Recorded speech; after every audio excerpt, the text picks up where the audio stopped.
Bienvenidos todos a una nueva emisión de La Patria que te parió, el programa vía streaming del Montevideano Laboratorio de Artes. Y como todos los viernes, junto al escritor Hugo Giovanetti Viola. Buenas y húmedas noches. El cual hoy vamos a tratar un tema, como lo hemos venido promocionando, los nuevos escritores, ¿no? Del Uruguay. Y vamos a hablar hoy de un fenómeno de lectura en el Montevideano Laboratorio de Artes. Sí, con mucho orgullo además, porque no siempre decimos que el Montevideano Laboratorio de Artes, que somos editores. El libro de Fede Rodrigo, Empiezas, que tiene como subtítulo La terrorífica manipulación de los asentamientos, lleva en este momento 4 entregas, editado por el Montevideano, y bueno, ya lo decimos de entrada. Fede tiene... Bueno, primero, un gusto tenerte acá, Fede. Hola, ¿cómo están? Gracias por invitarme. Bueno, entonces... Bueno, estaba diciendo que hasta ahora van 4 entregas. En el rating del Montevideano, que suele aparecer una vez, yo qué sé, de repente aparece Dostoyevski, de repente aparece, no sé, en fin, la figura más encumbrada del mundo junto a Uruguay, pero el Fede tiene 3 ítems, 3 de las 4 entregas, como más leído en el rating. Y además, desde que él publicó su primer cuento para niños, que es, ¿cómo es el del Coendurrito? El Coendurrito, sí, uno que nació jugando ahí con los niños en el colegio. Eso fue hace como 4 años. En realidad lo escribí hace como 3 y lo publicamos hace 2 capaz. O un poquito más, pero no sé. Un poquito más. Ese está en la parte del rating de los más leídos en todos los años. Sigue estando allí. Y todo lo que has publicado se lee de una manera insólita. Insólito quiere decir extraordinario. Y bueno, como dijiste, la bienvenida, Fede Rodrigo. Y ya que decimos nuevas generaciones, estamos hablando de la generación esta tan llamada millennials, ¿verdad? Sí, sí. Bueno, entonces bienvenido a La Patria que te parió. Hoy vamos a compartir esta aventura que decía Hugo de ser escritor, soñar ser escritor. ¿Qué te motivó, Fede?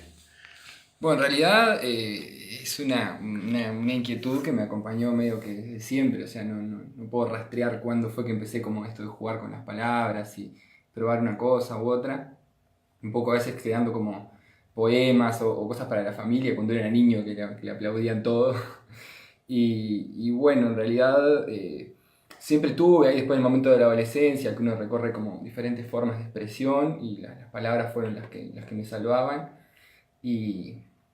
Y bueno, después en el 2014 fue que estas casualidades, por llamarlo de alguna manera, me llevaron al taller de Hugo y ahí fue donde di el espacio que merecía o empecé a entender el espacio que merecía esto en mi vida y que ya era irreversible e innegociable, o sea, esto ya soy y ya es una parte de mí. Y que es una linda palabra, innegociable, ¿no?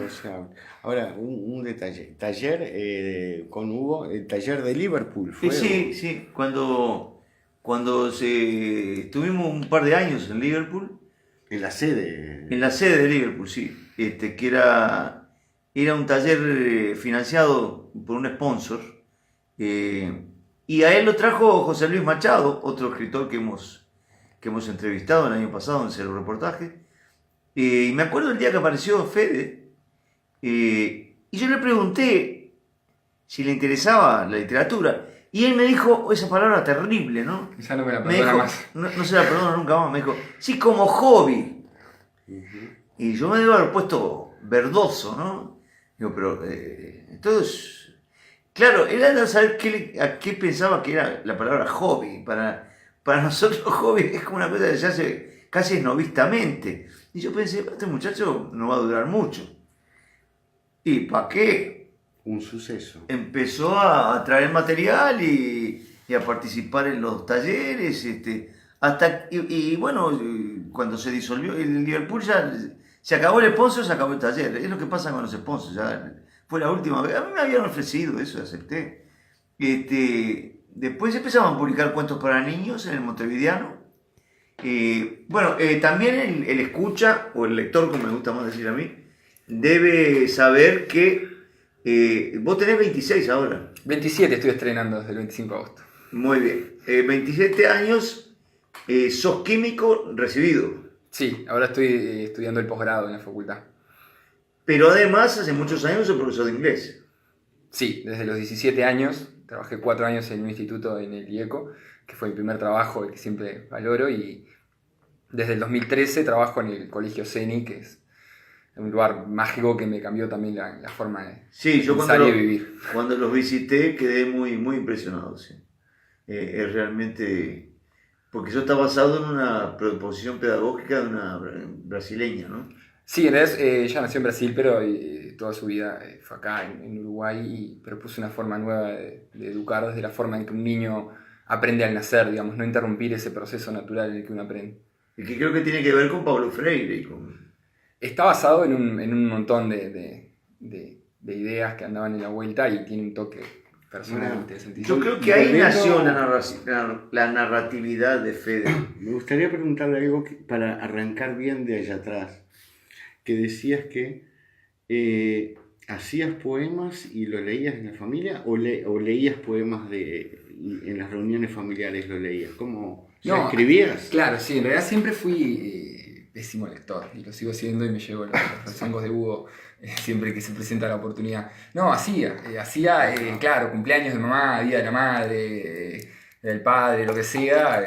O sea que te surgía naturalmente, porque si, como tú decís, es un pésimo lector de niño, no leerías muchos poemas. Bueno, pero no solo igual. Teníamos un mecanismo entre amoroso y perverso con mi padre, que mi padre nos inventaba cuentos cuando estábamos de noche. Ajá. Pero solo nos inventaba uno y nosotros ya le inventábamos uno a él.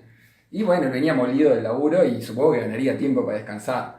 Pero no nos dejaba pasar, o sea, no podía ser un cuentito de que tenía que tener inicio, problema, resolución, inventiva. Pues tu padre escribe. Mi padre escribe también, bueno, para él escribe y nunca, lamentablemente, se animó tanto a compartir lo que hace, pero sí, yo nunca lo consumí, digamos, como lector, pero sí fui mamando eso desde muy chico y desde las caminatas que me llevaba al fútbol, por ejemplo, para distraernos. Jugábamos a rimar palabras, a encontrar palabras de 2, 3, 4, de 5 letras, así, todas esas cosas que cuando uno es chico juego. Mirá. De ahí viene la... Sí, y tenés el mismo problema que tengo yo, el que te puso el mismo nombre que él. Por eso el lector pensará, ¿por qué firma Fede Rodrigo? Bueno, ese es el... De hecho soy el quinto, mis amigos me joden porque soy el quinto. No conocí ni al primero, obviamente, ni al segundo, obviamente, ni al tercero, lamentablemente, ni a mi abuelo paterno. Bueno, sí conocí por suerte y conozco a mi padre. Yo soy el tercero y tuve que agregar mi apellido porque mi padre era pintor y era Hugo Vanetti. Bueno, me dicen Federico y no me doy vuelta, ¿viste? Es como que Federico es mi padre, ya te lo llamo, es mi padre. Hola, teléfono, hola, quiero hablar con Federico, sí, ya te lo llamo. Yo soy Fede. Y ahora mido 1,98 m y tengo 27 años y sigo siendo Fede, ¿viste? Ya eso no hay como arreglarlo. Y te va a quedar como nombre artístico ya. Y digo, esperemos, yo qué sé. Fede, continuando un poco con eso de realmente muy, muy buena historia, de hacer los poemas y mismo esos juegos. Pero, ya que tenías de niño. Hay otro jalón que era lo que estábamos hablando. Él en el CENI sale de excursión con los chiquilines y es un excelente guía. He visto cuentos escritos y hasta ilustrados que él hace en su docencia. ¿Y tú los ilustras? No. Ajá. En realidad, el primer cuento para niños, vamos a llamar, no sé cómo llamarlo, pero el hijo que hoy en día lo puedo mostrar, digamos, digno, que no es por desconocer todos los otros que me llevaron hasta acá. Hugo en su oportunidad leyó, que se llama Arcus, el creador de los colores. Sí, maravilloso. Es una propuesta que viene de 3 amigos locos que son el equipo de recreación, que era en ese momento el equipo de recreación del colegio, que caen con la propuesta de que el campamento que ellos hacen para los niños de 4 y 5 años esté todo contado en un libro, para que esa magia que va ocurriendo ahí sea un cuento y que los niños después puedan leer eso y que los padres se lo lean y cuenten el campamento. Y me vinieron a pedir si yo lo podía dibujar. Porque claro, yo dibujaba en el pizarrón y a los niños les parece precioso, pero claro, cuando uno es niño mira un dibujo de un adulto y parece precioso. No, yo dibujar no puedo, pero te lo escribo si querés. Y después más adelante me confesaron que ese era el plan inicial, que me ofrecieron dibujarlo como para entrarme ahí, pero ellos me tiraron la idea y salió lo que es mi cuento favorito, digamos, para niños. Sí, es precioso. Yo no lo publiqué en el Montevideano porque me pareció que sin los dibujos no agarraba, no se potenciaba tanto, ¿no? Es que ahí en el cuento para niños el dibujo ocupa un 80% de la atención del niño, entonces... si bien ahora tengo un equipo de dos amigos que quiero muchísimo que están empezando a dibujar los cuentos, van a velocidad artista, al igual que yo me tomo todo mi tiempo para escribir, ellos se toman todo su tiempo para dibujar, así que... En el 2020 podemos contar ya con el... No sé ni siquiera, no sé ni siquiera, pero... Ahora, Fede, un poco, me gustaría ver un paso de eso. Entras en la adolescencia, terminas los preparatorios, y decidís hacer química. Sí. La pregunta es lo siguiente. ¿Te seguía esa pulsión de seguir escribiendo? Sí, en realidad, claro, son como varias facetas que en ese momento corrían en paralelo, digamos, ¿no? Claro. Por un lado, el amigo jodón, divertido, por otro lado, el escritor medio escondido, que recién ahí a los 15 años mostró algo a su círculo más cercano. Por otro lado, este ser sobrepensante, hiperlógico, que hago quizás junto con ingeniería, química es la facultad más cuadrada que debe haber en lo del AR, o sea, sí, no, es verdad. Sí.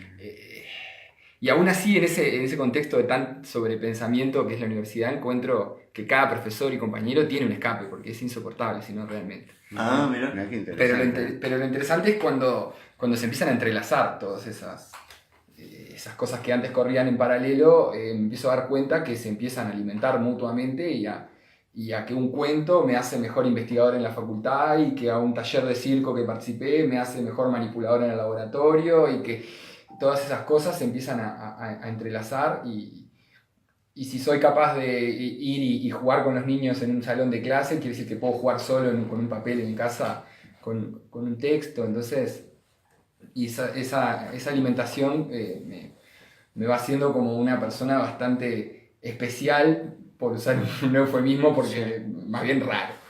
Pero sí, después siempre aparece por ahí la frase, bueno, el que mucho abarca, poco aprieta. Yo no quiero apretar nada. Pero ese es un juicio tuyo, ¿o te lo han dicho? No, es más bien mío. Claro, más bien mío, sí. Pero en realidad no tengo necesidad de apretar nada, o sea, yo voy por ahí apasionadamente aprendiendo todo lo que pueda, realmente todo lo que pueda, y me fascina moverme en todo eso.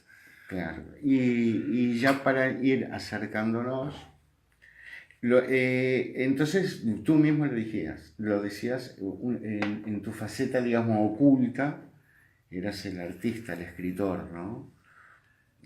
Así es. Es la más difícil de mostrar, ¿no? Porque... La sociedad, y más en donde yo me movía, bueno, en ese momento era el liceo, pero se valora mucho más la inteligencia lógico-matemática. O sea, yo fui un tremendo alumno en la escuela y en el liceo porque se premia la inteligencia lógico-matemática. Si se premiara como cantar, yo no hubiera salido de la escuela. Tuve la suerte la sobrevaloración del discurso científico-fisicalista que padecemos. Sí. Y en realidad, si bien yo soy un gran defensor de la ciencia, entiendo que hay lugares que la ciencia no se tiene que meter porque son de otras inteligencias, y también entiendo que uno como científico tiene ciertas responsabilidades, porque un discurso muy común en la ciencia es que la ciencia es la herramienta y no hay un bien y un mal atrás de eso. O sea, yo investigo y después quien lo use le dará el uso bueno o malo. Y eso no es tan cierto. Uno tiene un compromiso y cómo usa las herramientas que la sociedad misma nos dio, porque yo hice toda mi educación en el público, cómo lo voy a usar. Y eso me hace elegir un trabajo hoy en día. Yo trabajo de profesor grado 1 en la facultad, es como el escalón más bajo, en el laboratorio de ecología química, buscando una alternativa al uso de agroquímicos y de pesticidas. O sea, yo no solo me apasiona la química, sino ese uso de la química tema tan candente y vigente, digamos, ¿no? Sí, y lamentablemente no todo lo que debería, o sí quizás en el fervor social y popular, y capaz que ahora está de los medios, pero no tanto no está todas las energías científicas abocadas a solucionar estas cosas. No, es como que queda bien hablar de lo ecológico. Yo creo que queda bien, sí, esa respuesta es sí. Lo usan un poco para... Y la gente lo usa desde su actitud y sus ganas, pero nosotros, y con nosotros me refiero a la gente que estudiamos este tipo de ciencias duras, podemos hacer cosas. Y por ejemplo, hablando de ese tema y volvemos, pero es muy interesante porque es parte de tu completud, ¿verdad? Sí, sí. Es como tú decías, una cosa te ayuda también a generar la otra. Podemos decir que tú como químico has podido ver el grado de polución, de alguna manera, contaminación de la cuenca de Santa Lucía como producto del uso de los agrotóxicos. ¿Es así? ¿Existe eso? En realidad, Qué pregunta, ¿no? sí, o sea, yo no Como científico. no tengo, te digo. o sea, no he leído puntualmente sobre eso, igual me juego las dos manos que sí. Hay poca información, la poca que hay no toma la relevancia o la trascendencia que debería. El que lo maneja mucho es ahora me voy a acordar el nombre, pero dicen que en este cauce es a través de los cultivos de soya que justamente al ser transgénica responde a un medicamento específico, digámosle glifosato. Sí, yo sí sé que la soja, al igual que el maíz, es los únicos dos cultivos transgénicos permitidos en el país. Y eso por el Sí, declive del suelo termina en yo te puedo dar datos que yo sé por mi carrera, objetivos. Después de ahí a todas las conjeturas son personales. Usala como tú quieras, como Claro, pero por ejemplo las semillas transgénicas son estériles en su mayoría. Quiere decir que uno le tiene que comprar a exactamente, todo el tiempo. Bayer, digamos. Sí, Monsanto, sí, ya ahora son lo mismo. Y mirá, también no necesito ser científico. Yo de niño, mi pequeño resto de familia está en Paso de los Toros y yo me bañaba en el Río Negro de niño. Claro. Y a eso a los 10 años no nos pudimos bañar más porque hay algas. Y eso se sabe que son las arroceras. ¿Y quién se va a meter con las arroceras si son del norte del país? Por el uso justamente de los agrotóxicos para los cultivos, entonces genera ese tipo de alga, ¿no? ¿Es así? Sí, en este caso es los fertilizantes que se usan para que las plantas crezcan mejor y más fuerte. Obviamente el agua, el arroz es un cultivo de inundación, o sea, se inunda, eso se lleva. Y eso provoca la floración o sea, las algas tienen un montón de nutrientes que supuestamente eran para las plantas, pero el río los lavó y crecen, porque son organismos que tienen un montón de nutrientes y eso. Y estamos hablando del Río Negro, el segundo río más importante. Y estamos hablando del agua, ¿no? Una de nuestras principales... Bueno, tema que no para tratar ahora, ¿no? Pero justamente viste que está el tema muy preocupante que es esa ley de privatización del agua. Lo cual, en fin, ese es otro tema. Sí. Pero es otro tema político, pero como consecuencia también de esto que estamos hablando, que es el modo de desarrollo como civilizatorio. Yo no digo el estanciero, no. Fíjate tú que el desarrollo del sustento de esas personas es la sabienda de que se utilizan determinadas cosas que contaminan nada más ni nada menos el agua, que es el sustento básico de la existencia humana. ¿Es así o no? Sí, es una lástima. Bueno, volviendo a literatura, maestro, pues nos fuimos un tema que es muy importante de tratar de hablar. Sí. No, hay otro tema intermedio para comprender la novela en piezas, la terrorífica manipulación de los asentamientos, y que yo no te pregunté nunca ni siquiera a nivel personal. ¿Dónde adquiriste tanta sabiduría ajedrecística? No, es nula. Yo, o sea, del ajedrez sé los movimientos y cualquier persona que sabe de ajedrez... yo pensé que sabías mucho ajedrez. No. O sea, yo sé, de niño me enseñaron a mover las piezas y cualquier persona que sepa ajedrez sabe que mover las piezas no es ni el 1% de jugar ajedrez. Pero ¿por qué tu novela está basada, como dice al principio, en la reproducción de una partida que se llamó La Inmortal, que fue del siglo XIX, ¿no? Sí, yo lo que hice es, justamente, yo quería que fueran dos personas jugando con el resto de las personas. Y entonces se me ocurrió un momento llevarlo en sentido literal. Pero como no sé nada de ajedrez, me basé encontré un listado de todos los movimientos que había habido en esa partida. Y, pero lo miraste. Sí. Y incluso todas las muertes de la novela son qué piezas se comieron qué y en qué orden en esa partida. O sea, tuve que Eso es un fondo de iceberg de la novela que ni yo lo sospechaba. Mirá tú. Sí, me dio un mínimo de marco y de orden para la locura interior que tengo de esa verborragia de querer contar todo y no perderme en no contar nada. Sí, esta es una novela que tallereamos durante 2 años. Sí, de forma de gotero. Vale sí, decir, pero muy de vez en cuando, ¿no? Yo personalmente cuando Fede se encontraba algún rato, porque él tiene muy poco tiempo libre, y nos veíamos algún domingo o algo, yo sinceramente llegué a pensar varias veces, te lo decía antes de empezar la audición, que no la ibas a poder terminar, porque en los talleres ya lo sabemos, lo más sencillo de redondear es un poema, es un huevo todo, pero el poema es más libre. El cuento ya la narrativa es muy compleja, pero una novela que esté bien estructurada en el nivel micro y en el nivel macro estructural es casi imposible. Yo lo digo en todos los talleres, ¿no? Es casi imposible, punto, pero es posible. Y finalmente ahora que yo la estoy leyendo porque la estoy mandando las entregas, el formateo, todo eso, quedó un trabajo maravilloso, realmente maravilloso, porque tiene suspenso, lírica, posmodernidad, pero de la buena, no es académica en absoluto. Lo único que él dio mucho trabajo, a mí me dio mucho trabajo cuando empezó, porque hacía las frases todas al revés. Es decir, este es un autodidacta.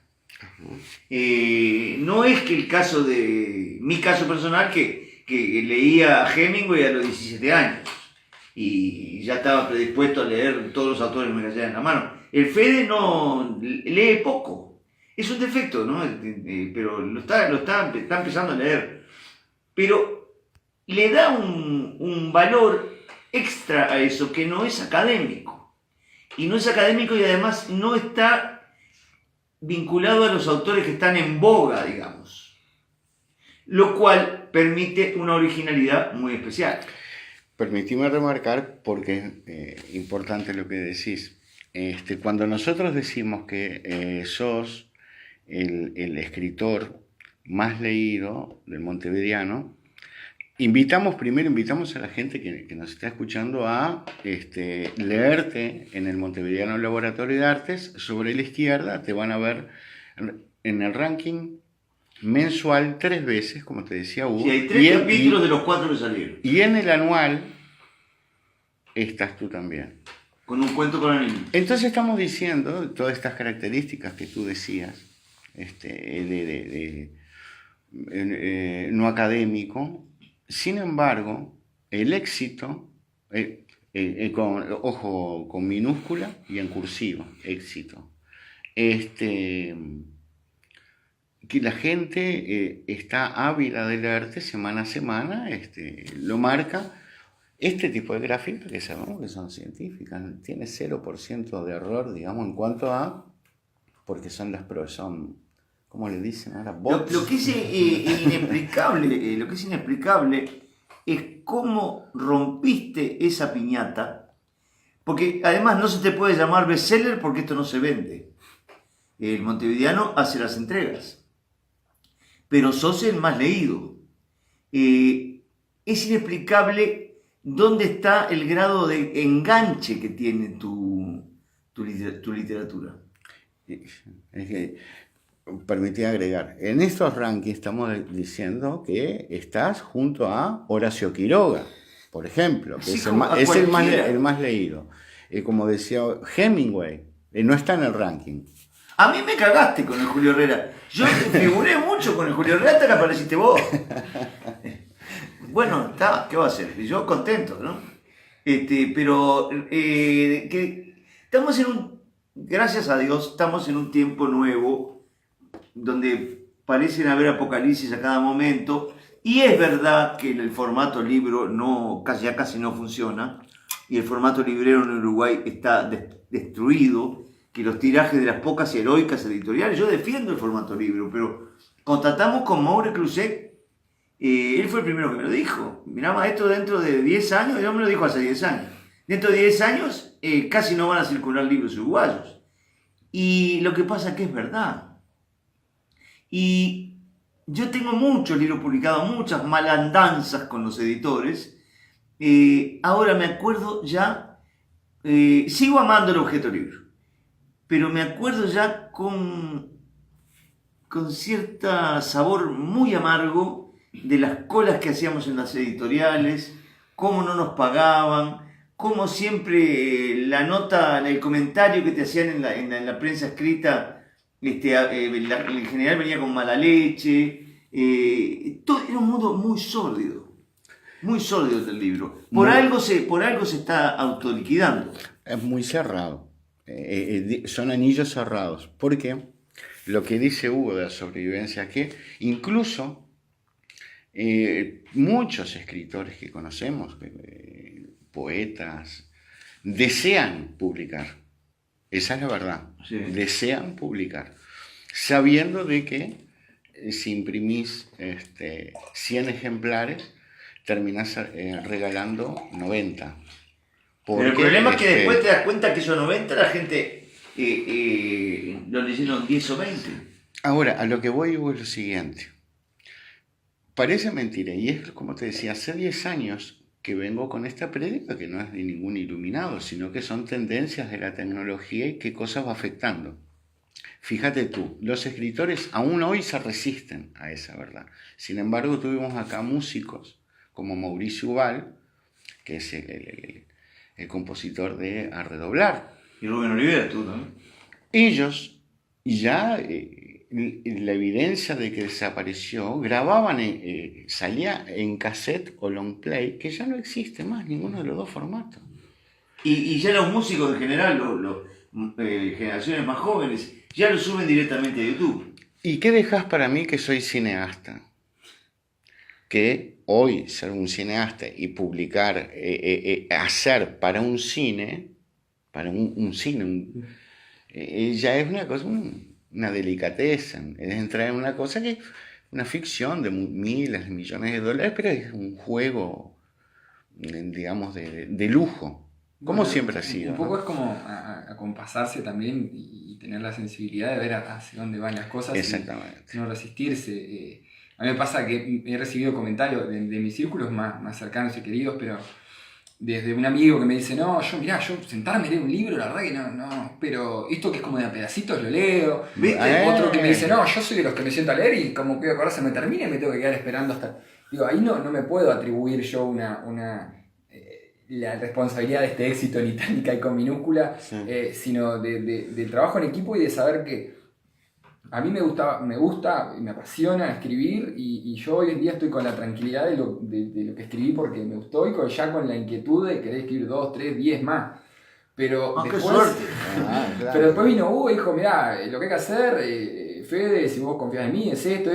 Y sí, ¿cómo no voy a confiar? Si yo no tengo ni idea y vos tenés toda la idea del mundo y ahora te estoy conociendo más a ti, que sé que sos como la otra... La contracara. La contracara, no sé. y sí, bueno, y de vuelta, volviendo a lo de la novela, yo me acuerdo el primer día que vine acá mismo con lo que eran, yo sé, los primeros 10 capítulos de esto, y Hugo me dijo, no, esto no va a andar. No va a andar. No era esto que está ahora, no es que Hugo se haya equivocado. Pero no tuve fe. No, porque yo escribí un cuento, yo escribo cuentos de 5 o 6 renglones, lo sabe Hugo y me ayudó toda la vida a escribirlos. Y yo quise eso que fuera una novela. Me dijo, no, así no es. Me dijo, así no es. No. Y el no de Hugo certifica todo lo sí. Porque quiere decir, cuando te dice que sí, es sí. Claro. No es que te dice que sí porque vayan así y andá. No, porque cuando es no te dice que no. Y allá volví yo al mes con todo eso cambiado. Dijo, bueno, y vemos, si querés lo tallereamos. Que yo ya sé que eso para Hugo es una ventana que lo dije y me agarré de ahí y dije, sí. Y acá estamos 2 años después y sí, no podía no terminarla porque lo necesitaba. De hecho, yo qué sé, el antepenúltimo capítulo no sé si suma para la trama, pero es una carta de despedida que hacen unos personajes y yo necesitaba despedirme de esos personajes. Ya hace 3 años que me acompañaban, que vivían, que me enseñaban cosas, que me contaban y los tuve que despedir. Es como que ya excede lo que es uno mismo. Claro, no, es importante, porque nos compone cuando te leemos. Te voy a dar un dato nada más para que tú veas, porque voy a terminar con una aseveración. Cuando decimos que estás en el ranking del Montevideano, estamos hablando que en Google Plus tenemos más de 5 millones de vistas. Y en el blog estamos alcanzando las 500.000. Para entrar en ese ranking, tú tenés que surcar por todo eso. Por lo que me lleva, por lógica, me lleva a decirte que sin duda sos el autor joven más leído. No hay otro igual. Sí, a mí no me lo creo por más datos que haya, pero en realidad yo me considero una persona muy feliz. O sea, yo muy feliz y cuando me preguntan cómo andás, digo, yo feliz, ando bien. Y un poco es por una especie de fórmula que le encontré a la vida, que es recordar cómo era yo cuando soñaba lo que estoy haciendo ahora.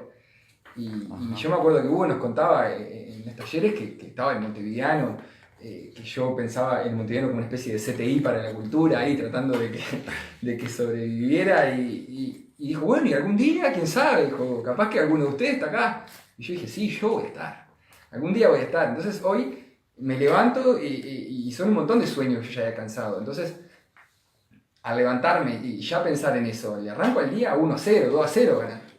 Pero después no vivo a aguantar. Después a ganar por goleada el día. Pero ya es otra cosa porque yo, casi toda mi realidad hoy son sueños de antes. Entonces, eso ya me coloca en un nivel de felicidad que relativiza un montón de otras cosas. Y que me deja lugar para lo importante también. O sea, cuando me enoja algo es porque siento que es importante, o cuando me entristece algo es porque es importante. Después todo el resto de las pavadas, si pasó el ómnibus, no pasó el ómnibus, o lo que sea, no pueden contra lo que yo ya he logrado. Entonces así, y alguno dice, qué bueno sería vivir así, y sí cuesta, pero una vez que uno entra ahí te das cuenta que para qué hacer otra cosa. Sí. Entonces creo mucho en la capacidad transformadora de las palabras y bueno, por algo también estamos en lo que estamos, y eso de que ¿cómo andás? Yo re bien. Re bien. Y choca, y casi me preguntan y todo, y un motivo, y eso... Bueno, que es una gran gratificación. Si sos un escritor que te estén leyendo, es lo máximo. Sí, que me va bien en muchas cosas en la vida, tengo mucha suerte, la verdad. Claro, es lo que algún agradecido, ¿no? Y ya alcanzaste lo que soñaste, lo que has venido soñando. Igual me queda una lista de quién sabe cuántas cosas. O sea, mi objetivo de vida es ser un hombre universal, tipo Leonardo da Vinci. Así que imagínate que me moriré sin lograrlo. Pero en esto de cultivarse en todas las aritas de la vida y en esta cosa también de decirlo, porque creo que hacemos como un mal uso de la humildad. Cuando uno está bien hay que decirlo, no hay que ser humilde en eso, porque la alegría tuya va a repercutir en la alegría de las otras personas si la relación es genuina. Y ahora, cuando hay que aprender o sentarse a escuchar, ahí sí hay que ser humilde. Y ahí no se aprende. Y además yo estoy contento porque ahora vos creo que te convenciste de que no podés ya dejar de leer nunca más. Pues vos sos un universitario, tuviste que tragar muchos libros de experiencia, de química, y bueno, ya estás montado a García Márquez, a Hemingway. También dimos cuentos en el taller, cuentos muy bien elegidos, muy potentes, pero yo vivo insistiendo que no podés dejar de leer ahora. Tenés que conectarte con Dostoyevsky, conectarte con Balzac. No son tantos tampoco los imprescindibles, hay muchos, pero no son tantos como parecen. Y bueno, a mí Onetti me ayudaba en eso. Fíjate, yo con 20 años decía que quería ser novelista. Y había una oferta en el 60 que era brutal. Estaba Rulfo, García Márquez, el propio Onetti, Manuel Rosas. Entonces, yo no sabía qué leer. Estaban todos los norteamericanos. Faulkner, Scott Fitzgerald, Thomas Wolfe, Hemingway. Entonces yo le preguntaba, che viejo, y de Scott Fitzgerald, y me decía, y el gran Gatsby. pero en la tercera palidece. Y yo no entendía lo que me estaba diciendo. Y era que en la tercera lectura palidecía. Ahora yo puedo decir con amargura que acabo de completar El astillero de Onetti, que me parecía la mejor novela del siglo XX del Uruguay. Y yo no sé si es la sexta, la octava, la décima lectura. Palideció un poco. En cambio, sigo leyendo El perseguidor de Cortázar y cada vez que lo lees es de 10 veces mejor. Es muy complejo todo ese tema, pero lo que Onetti me enseñó fue que tenés que dialogar toda la vida con ciertos autores. Él, por ejemplo, dialogaba con Proust, con Faulkner, con Balzac, continuamente, y con Cervantes, con Don Quijote. Eso es la universidad del escritor. Y si, claro, vos tenés ya esa condición natural, sos trabajador, porque si sacaste una carrera a los 26 años, a los 25 años. Y química. Y química. Yo lo que quería ahora era, porque el lector ya lo tenemos absolutamente intrigado, quería leer un pedacito. No. A ver, esto donde sigue acá, cuando dice primera entrega. Del barrio 5.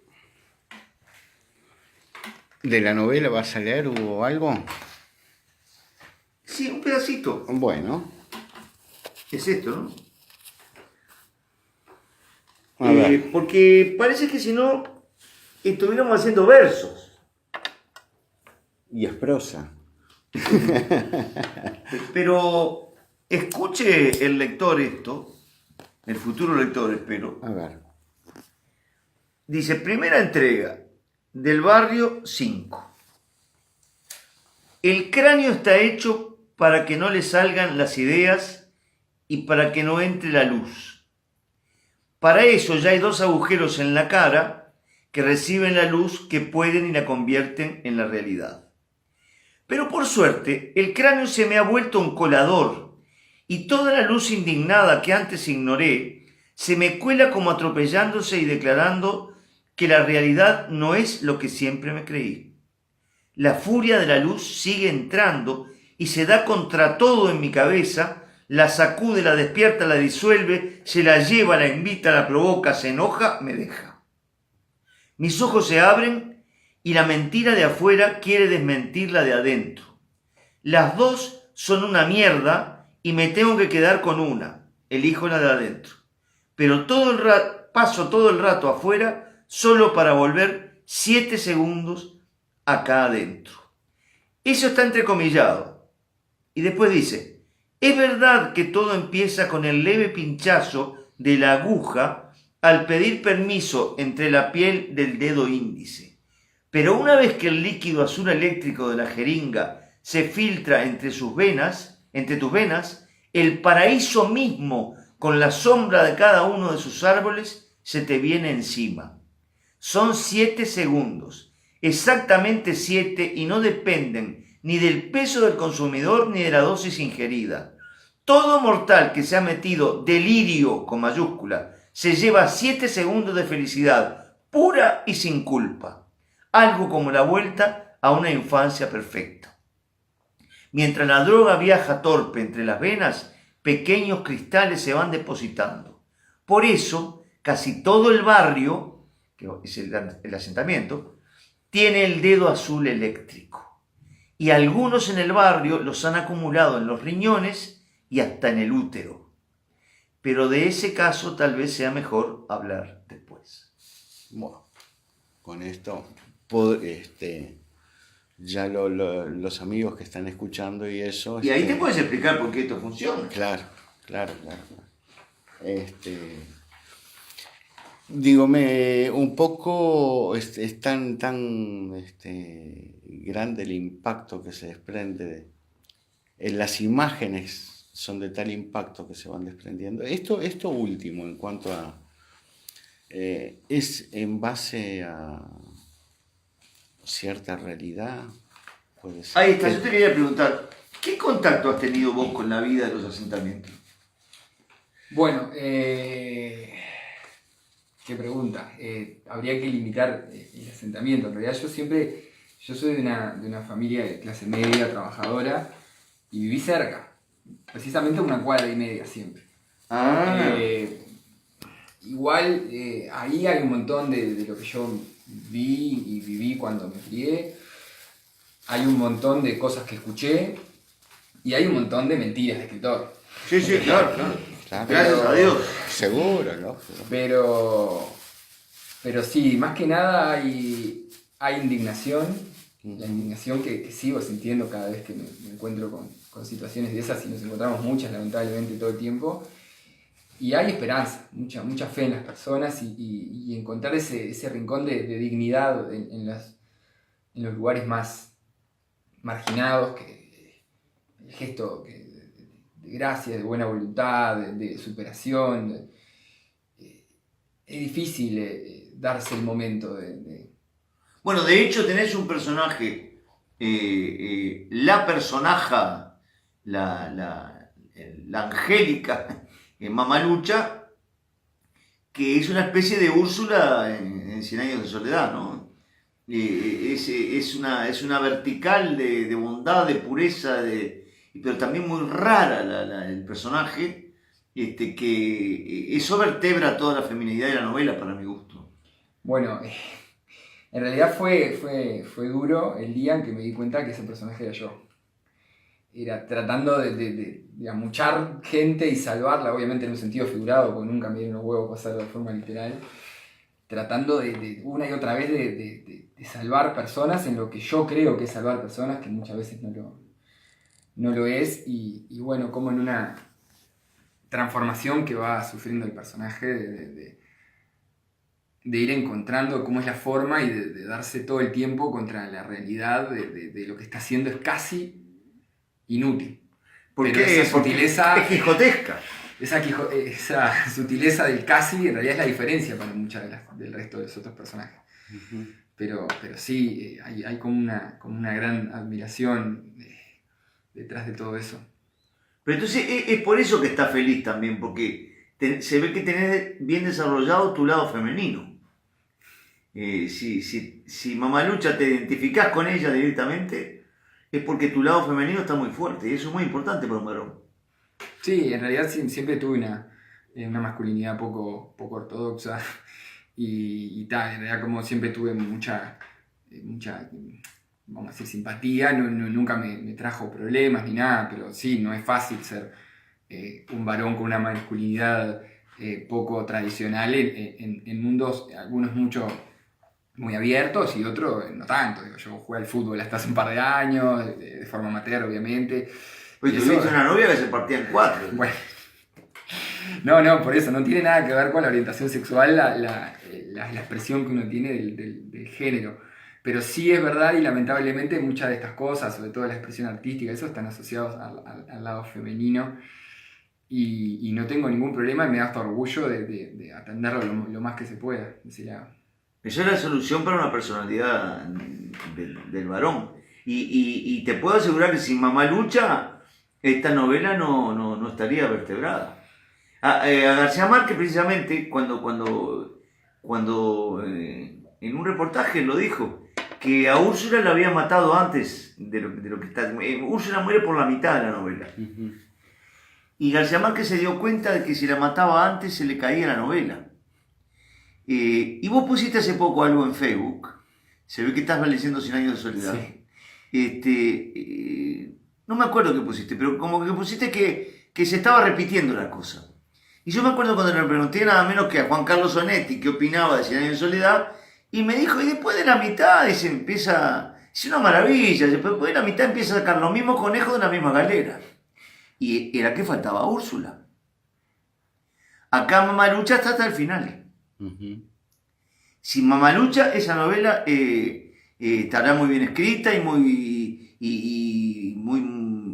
es muy tierna, pero también es terribilísima la novela, terribilísima. Hay niños asesinos en esa novela. Uh-huh. Yo no he visto más descarnamiento en la literatura uruguaya en la novela que lo que hay en zonas de tu novela. Pero por otro lado, tiene esa zona de hiper ternura, de mega ternura que está en esa mujer ahí, que es quijotesca realmente, porque lo que hace no es inútil. Digo yo, ¿no? Me da la impresión al final de la novela. No, claro, sí, es la vida para algunos, ¿no? A veces eso de cambiar el mundo, yo creo que hay que cambiar el mundo a los dos niveles, ¿no? No hay que elegir, hay que cambiar el mundo literalmente y hay que cambiar el mundo en los pequeños mundos que uno tiene alrededor. Y bueno, desde los pequeños mundos también uno va construyendo ese Hay cambio. personajes intermedios, ¿no? Ahí está el policía que tiene la familia armadeta, o el zurdo, por ejemplo. Pero hay cada uno que es brutal. Además, me llamó la atención porque termina siendo una novela policial, con desenlace, con asesinatos, bueno, policía de por todos lados, mafiosos, drogas, es como que hay de todo, pero tiene ese lado surrealista que es la invención de esa droga, delirio, ¿no? Que de alguna manera resume el placer que nos genera todo el consumismo global. Sí, ojo, no sé si es tan invención también, ¿no? Porque Perdón, no se escucha. la droga que hace referencia, de cierta manera, no es tan invención, porque existe, No está muy lejos de la pasta base. Bueno, en realidad, claro. y de otros agentes. Sí, yo soy, por suerte, no tengo por qué avergonzarme, no tengo ninguna experiencia de consumo de droga, digo, más que un poco de alcohol y nada más, pero entonces eso, para no meterme con algo que no tenía ni idea, se me ocurrió inventar, sí, en frente de casa hubo años una boca de pasta base y yo podía ver cómo quedaban inmovilizados unos minutos los consumidores hasta que volvían y su cara de desilusión, yo dije, deben haber estado en el lugar que estaba buenísimo, o obviamente viven en un lugar que es una mierda también. Por eso es muy específico el tiempo, por eso hace referencia a pasta base. Después la ficción es que se inyectan ese líquido azul, que en este caso tú decís que se inyectan entre... Sí. Esa es la ficción. Claro, es eso, quería inventar algo que no se pareciera mucho a nada y que fuera una mezcla de todo y que no se fuera a pensar o a sospechar por mi conocimiento en química que eso tenía que ver con algo que existiera. O sea, la idea era inventar algo y el absurdo de eso, ¿no? También un poco el paralelismo. Mirá, si un animal de estos empresarios tuviera la fórmula para inventar el delirio. Bueno, en realidad uno de los personajes, uno de los viejos ricos que juegan con la gente, en realidad él es dueño de una empresa de fármacos, pero la modificó a la droga para que el juego fuera posible. Entonces, hay como muchos mensajes en diferentes niveles, las cuales de la mayoría yo no me di cuenta que yo mismo estaba poniendo. Digo, es como un juego que a veces tengo de leerme y encontrar cosas que viene de una fibra tan íntima mía que ni yo había encontrado. Claro. Esto del consumismo, yo necesitaba comprarme el último iPhone y después de que me lo compré me quedó como una cosa de que... Entonces tuve estos 7 segundos de felicidad y después volví a la mierda. Entonces, Claro, sí. el consumo, también esa droga un poco quiere ser también esa falsa sensación de felicidad que tenemos, lamentablemente. Bueno, no está muy lejos de... Mirá que yo soy un gran defensor, amante del fútbol, pero el delirio que provoca un gol también es un delirio muy pasajero. Porque la droga se llama delirio, la que inventó. Sí. Entonces bueno, hay todo, no podemos contar la novela, pero la novela es totalmente surrealista, digo. Más allá de todo lo realista que tiene, es totalmente surrealista. Claro, pero... No podemos decir, porque sí, te veo con muchas ganas de decirlo. No, pero no. Sí, igual no es un... no sé, yo la verdad que como lector soy pésimo, peor que como escritor capaz, pero no sé si en realidad el ventilar algo de la trama no es esas cosas que uno diga, si te digo quién es el asesino se acabó la novela, porque en realidad todo casi es como una excusa para ir contando lo que son esas realidades contrastadas con los viejos, ¿no? Porque también fuiste vos, Hugo, el que me dijiste los viejos aparecían mucho menos, y dije, no, los viejos tienen que estar cada 3-4 capítulos. Porque es dialéctico. ¿Cómo se llaman los vasos comunicantes en narrativa? Va siguiendo las andanzas del barrio y el interludio de magnates, que son los dos magnates que están jugando al ajedrez. Eso se puede contar. Pero lo que después te das cuenta es que cada pieza que mueve se mueve algo en el barrio. Claro. Eso es un surrealismo brutal. Seguro, sí. Porque cuando decís surrealismo a mí me genera, ¿no? Algo surrealista a nuestra manera, a nuestro tiempo, que era una cosa irracional totalmente. No, esto es un surrealismo además tecnológico. Claro. tecnológico. Y bueno, Incluso las cosas que quiero que sean o suenen reales, todo esto estoy hablando después de que lo hice, ¿no? Porque no hay como una gran intención, me doy cuenta después de hecho. Las cosas que quiero que suenen o que parezcan reales, me doy el trabajo de escribirlas. Por ejemplo, en un momento se describe cómo es el satélite y el software sobre el cual los viejos van siguiendo la partida y todo eso, para que cuando yo te digo que, no sé, que un personaje le pasó X cosa que no tiene, que es mágica, vamos a decir, me la creas, porque en realidad te vengo llevando a un terreno donde todo es muy factible. Entonces, con bueno, la metáfora... el hombre ya aprendió a hipnotizar. Claro, no, y lo que me estás diciendo es lo que escucho estar 13 años junto a un escritor con el montevideano, y entonces cada vez que hace un cuento, una novela, profundización de las cosas, en la historia hasta el lenguaje. Sí, yo creo que mi mayor mérito fue haber elegido correctamente el maestro. Ajá. ¿No? Y en realidad ese poroto me lo noto yo, haber dicho, sí, es acá, me quedo acá. Porque Hugo, me acuerdo que me decía, yo creo que vos lo escribirías así. Y yo dije, este tipo se está esforzando, porque no me dice, ni siquiera me dice, primero ni a palo me decía, esto es así. Eso ya es una regla desde el primer día, en el arte las cosas no son de una forma. Luego, era, o a veces yo lo pondría así, pero creo que vos lo pondrías así. Y claro, porque hay que buscarle la beta de él. Sí, pero eso no. Yo soy parte del sistema educativo hace mucho tiempo y no. Eso no pasa muy seguido. De que el otro te entienda, te valore y te respete para que vos seas lo mejor de vos, no una proyección del maestro. Y bueno, ahí es donde el maestro es una mierda. Bueno. Porque tallereando, yo hace 30 años que tallereo. Y vos le decís, mira, en este verso, para mí esta palabra, para mí cabría esta otra palabra. Pero si te gusta a vos. Y generalmente el escritor te dice, no, pero esa no me gusta. Y bueno, y buscá una voz. Es un huevo buscar palabras, encontrar climas. Bueno, es como cuando vos enseñás cine. Sí, yo estaba pensando el arte en general, ¿no? Debe Es ser muy un difícil. músico, un maestro, pues tú enseñas guitarra y hay una nota, todo, pero está muy bien porque creo que es la filosofía en la que creemos del aprendizaje o de la enseñanza, ¿no? Darle la libertad, o no la libertad, la posibilidad al otro que sea a través de, tú lo decías hoy de temprano, con las herramientas, ¿no? Esta es la herramienta, sos tú que la utilizás. Bueno, En estos días podemos pasar cuenta de algunos sucesos del 2018. Algunos más que lo del glorioso quinto puesto de Uruguay, que a mí me encantó, y el partido con Portugal, que me pareció glorioso. Pero, por ejemplo, Angie Oña, que no tiene nada que ver con el Montevideano, estuvo en este programa, sacó la obra de teatro Ser Humana, que para mí es el punto de inflexión del teatro uruguayo hacia otro teatro, y le está yendo muy bien y la gente aplaude de parada. Después, Jardín Humano, que básicamente son Federico Coria y Augusto Graslen. De paso un chivo, y vamos a actuar mañana en el espacio Enlace en la Gracia de San Martín, y con quien el montevideano hicimos ahora te vamos a llevar al refugio, pero la vez pasada en refugio fundamos el colectivo De Vida o Muerte, se llama. Estamos haciendo producciones Jardín Humano con el montevideano. Ellos sacaron un disco muy extraño, muy original, y está funcionando muy bien. Y es totalmente antiacadémico. Y ahora aparece esta novela tuya.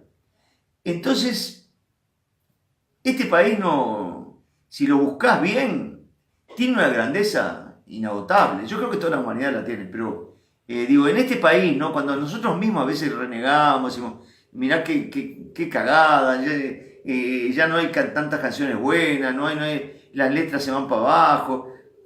Y tarde o temprano aparece el teatro, aparece la música, aparece la novela, y aparece. Ahora, como dicen los muchachos de Jardín Humano, cuesta. sí. Y además, no rinde económicamente. Déjense de joder. Y no rinde para el ego tampoco. No estás en la vidriera al lado de Galeano. Y bueno, estás en otro lado. Y te da la posibilidad de una genuinidad de no hacerlo ni para el ego ni para la plata, que ya no hay, no está la posibilidad. Así que Yo lo hice para mí. Y después todos los que quieran, bienvenidos. Claro, claro. Pero claro, es más fácil así también. Es más hermoso, sí, es el camino. ¿No? Así que invitamos a los lectores a seguir en piezas la terrorífica manipulación de los asentamientos de Fede Rodrigo, que hoy nos dio la maravillosa noticia de que tiene pensados varios proyectos más, ¿no? Sí, sí. En concreto uno que me está jodiendo cada rato. Está apareciendo. Va a terminar escribiendo. Y los cuentos para niños son como el escape luminoso todo el tiempo para contrapesar esto, porque si no, no se aguanta. Bueno, y Que les prometemos sí. como editores que después que termine de ser entregado en piezas, va a aparecer compilado y completo en el Montevideano. Sí, algo que dijimos al principio, es que tu escritura para niños, ¿no? Que hemos publicado y que también ha entrado en los rankings. Esto estamos hablando de hace cuánto, 2 años. No, hasta hace poco hubo uno. Sí, sí, Pero sí. empezó hace 2 años. Sí, o un poquito más. ¿Ya ahí es otra cosa, otra composición? ¿Te imaginas el niño escribir o cómo? En realidad es otra cosa, sí, Ajá. es otra cosa, pero en realidad yo siempre digo que soy una persona que tengo mi niño interior muy presente, para no decir que soy un inmaduro crónico, entonces todo el tiempo estoy jugando con las cosas y con la gente, y eso me parecía que tenía como una beta y también fue una necesidad que surgió. Ujú. Pero hay algo que yo quiero subrayar que estaba contando antes de empezar el programa. Que decía que vos leyéndote en el Montevideano ya encontrás cosas que cambiaría, que hay algún verbo repetido de párrafo en párrafo. Y quiero recordar lo que me has comentado, las veces que me has comentado, lo que te ha costado escribir esto. Porque la gente, vos tenés un tipo de literatura que parece que fluye muy fácil. Y no, yo sé que no te es fácil, que te es terriblemente difícil. Eso es muy importante. Sí, es muy difícil, es muy doloroso, es muy placentero, me has dejado la vara muy alta, me has hecho no conformarme con nada, Y sí. me has convencido de que se puede estar a nivel mundial, a clase Hay que mundial. estar. Entonces, claro, que vos no ayudás tampoco. pero sí, el momento ese de... Y justo el otro día un amigo me preguntaba, pero che, ¿escribís todos los días? Yo escribo todo el tiempo. Porque... Todo el tiempo. Por eso, 2x3 te puede dejar alguna mujer. Porque ellas captan. Pasa que, claro, uno se aproxima a una situación, una persona, una cosa y ya la intercepta. Mi yo científico ya la descompone en todas las cosas. Y a su vez ya mi yo proyecto de artista que dice, esto está bueno para tal lado, no sé qué, y frases y palabras. Alguien que dijo algo y no sabe que esa palabra rinde y ya se la robé. Claro, te volviste un punguista. Sí, ahora ya. Y algunos hasta me van avisando, me dicen, mirá esto que bueno para tal cosa, tal otra, y a veces le invocan y se las robo en serio. No, después está el tema del vértigo, ¿no? Cuando uno se asusta. Todo el tiempo, vos me viste asustado, muy Sí, asustado, sí, sí. que ya... ¿Sí? Y que si no, ¿qué pasa si no lo termino? Y si no lo termino y si no se me ocurre otra, y si se me ocurre esta otra... Es una agonía. Como se llamaba la famosa biografía de Irving Stock que hizo de Miguel Ángel, La agonía y el éxtasis. Es un título que parece de una telenovela venezolana, pero es un buen título, porque Miguel Ángel vivió así. Ujú. Era muy agónico. Siempre parecía que no iba a hacer más nada, que no iba a conseguir el mármol para el David, que no iba a conseguir lo otro, y después aparecía el éxtasis, que era haber llegado a hacerlo y haber llegado a regalarlo. Por eso, bienvenido, digo, al colectivo de vida o muerte, porque eso es lo que planteamos nosotros, no es nada trágico. Eso de decir la vara alta. O haces arte de verdad o no haces nada. Y el arte de verdad es vincularte a lo que vos decís, a tu interior más profundo y tratar de develar y sacar y llegar a la esencia, que sos un montón de cosas dentro, que es lo que vos decías. Sí. Sí, Tu lado femenino, este otro lado, el niño, todo eso, bueno, que nosotros hemos tratado mucho a través de Jung. Bueno, Fede, la verdad ha sido un gusto haber compartido todo este tiempo. Sí, sí, te lo mereces el lugar. Estamos trayendo acá a gente prominente en el terreno del arte y vos ya lo sos, porque Papelito canta. Sí, ojo, son los datos estadísticos. Tú que sos científico, claro que condiciones que uno nunca se la cree, porque también cuando decimos éxito, ¿qué decodificamos con la palabra éxito? En este caso, como Montevideo decimos, es el alcance masivo que tenés. A eso vamos. Bueno, Fede, un gusto haber compartido. Sabemos que la gente le gusta esto que has estado hablando, cómo lo hiciste, tu vida, cómo sos. Sí, yo les quiero agradecer mucho el espacio, no me canso de agradecer la oportunidad y el espacio, sobre todo, donde uno puede como tratar de un poco mostrar que se puede y que hay que animarse y que hay que lucharla y que hay que todo el tiempo estar ahí, y después hay que valorarse también. Yo en realidad... Y Torres García decía que el peor defecto que existe es la falsa modestia. Ay, no sabía que lo decía, yo lo digo todo el tiempo, tengo testigos. Ajá. Que 2x3 caigo como pedante porque odio la falsa modestia.